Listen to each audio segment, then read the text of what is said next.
Yo, what up, y'all? Welcome to What's in the Box Track, the Shahan Boy Track Life, man. Thank y'all for tuning in. The Lakers win last night, man. 117 to 119. They beat the Wizards in a game that went about as a lot of us expected this to go once we found out that AD wouldn't be playing. Just a quick note on the AD injury. Look, a lot of the information has been sources. I kind of feel like we'll see AD on Christmas Day, if not against Charlotte. That's my prediction. We'll see what happens. As far as field goals go, man, the Lakers shot 92 attempts to the Wizards 95. Lakers held them to under 100 attempts on 103 possession pace. That's good. That's good. I don't like the idea of the Lakers shooting less shots than their opponent, but 95 or 10 or so bad shots, I'm good with that. Matter of fact, the Wizards shot 46%, which is right around the Lakers average with their holding teams too, so they can get a little better at that. Lakers shot 50%. When I look at that average and I look at these three-pointers, man, Wizards took 39 threes and shot 26%. Lakers shot 27 threes and shot 41%. That is not common for the Lakers. The Lakers are around a 32% three-point shooting team, but they also, again, shoot the least or close to the least in the league. If you're not great at it, why are you consistently doing it? I didn't really check to see where the Wizards were overall, but I know 10 for 39 is pretty awful when you shot 95 shots. That's, over 40% of your shots were from three. And you have one of the better 2-point scorers in the game, right? And on top of that, man, Porzingis took 18 shots and 9 of them were threes. Like that's just gross. I'm sorry, but that's gross. Wizards fans, I'm not trying to dish y'all, but I just think that that's gross. Get to the paint, man. If anything below the dots is down for Porzingis, it's 100% money. So I don't know why they're even doing that. As far as Lakers go, as far as threes go, man, the Lakers are number 6 in the league right now in opponent 3-point percentage.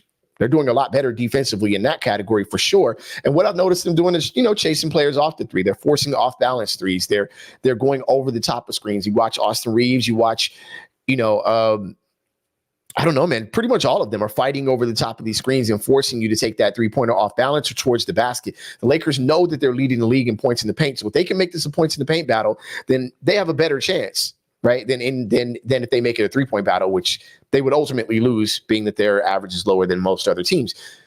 Free throw percentage, Lakers shot 73% to 79%. My barometer is 80%. I don't want to talk about it. Rebounds, Lakers were out rebounded 48 to 43.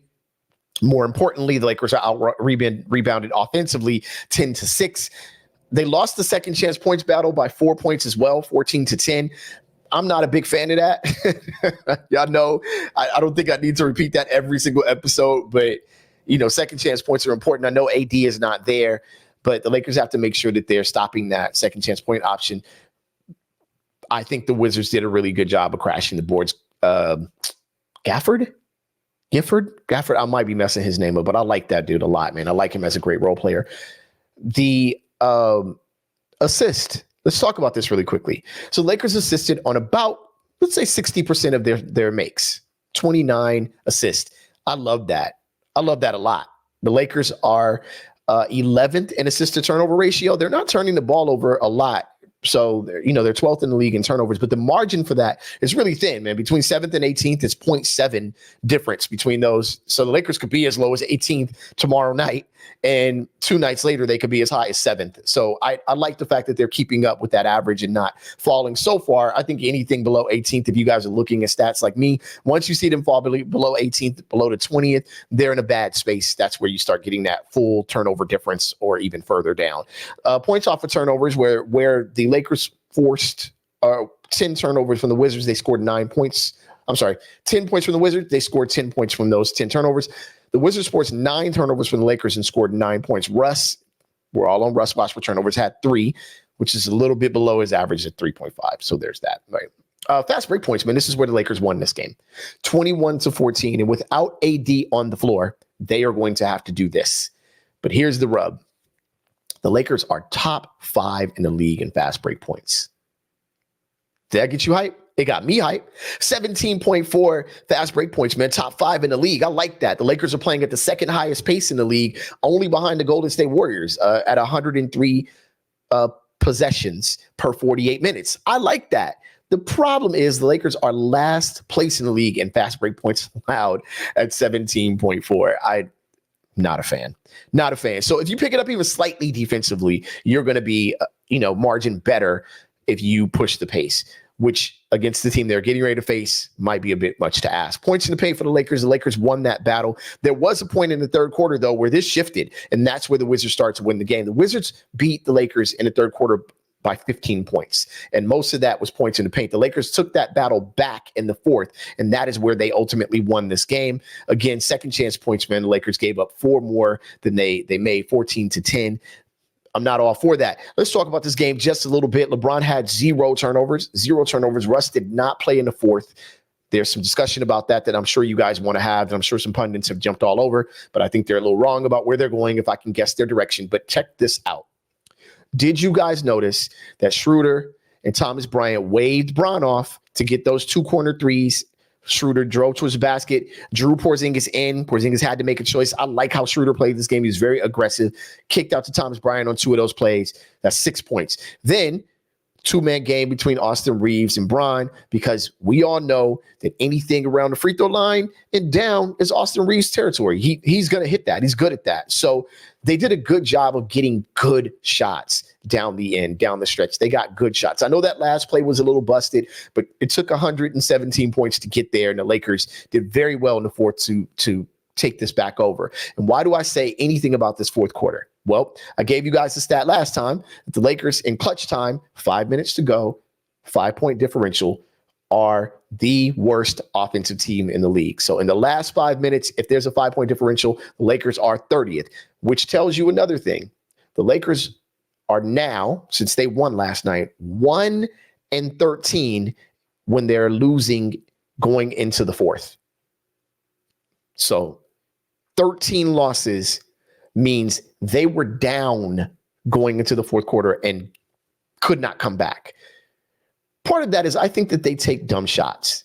Russ, Bron, fadeaway threes, tragic rolls to the basket that don't have any proper angle. I think that they should utilize their role players. You're not going to get very far until you let these dudes get in position to be successful. That's all I'm saying, right? So here's the test and why I mentioned Westbrook riding the bench. Somewhere during that road trip, Thomas Bryant had a really good game and then did not play the following game. The game after that, AD sat and Thomas Bryant played most of his minutes. I think that Bron might sit tonight. I think that Russ might end up playing quite a few minutes tonight. And I think that Ham tried to kind of pull him back. And if Bron does play, then maybe there's going to be some form of kind of minutes balance that they're going to try to do. So I almost feel like he was kind of shelving Russ. But also, man, if you're going to force Russ to be a scorer and Russ is going to take poor shots, then I don't mind you sitting him down for Christie, who is going to be able to hit that open 3, and he's not going to be able to be rushed, largely because he's a rookie and he doesn't want to take that chance to begin with. Now, really quickly, against these Suns that they're going to face, they are the number 1 team in assist to turnover ratio. Chris Paul's over there, so that makes sense. Lakers are number 11. The Suns' offensive rating is 116 points per 100 possessions. They give up, their defensive rating is 111.5 points per 100 possessions. That's about where the Lakers' offensive rating is.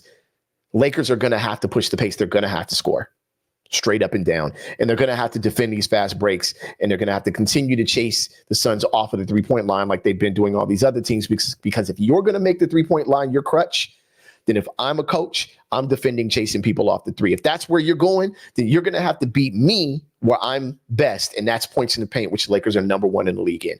So let's see what they do tonight.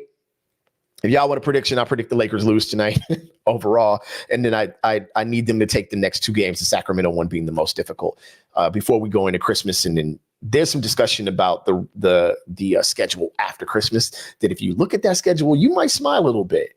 You might feel like the Lakers, this is where they get to make up some ground. Thank y'all, man. This has been What's in the Box Track. That's what it's been. Thank y'all for tuning in, man. I appreciate each and every one of y'all. Thank you for liking and sharing. I will catch y'all later, man. Peace.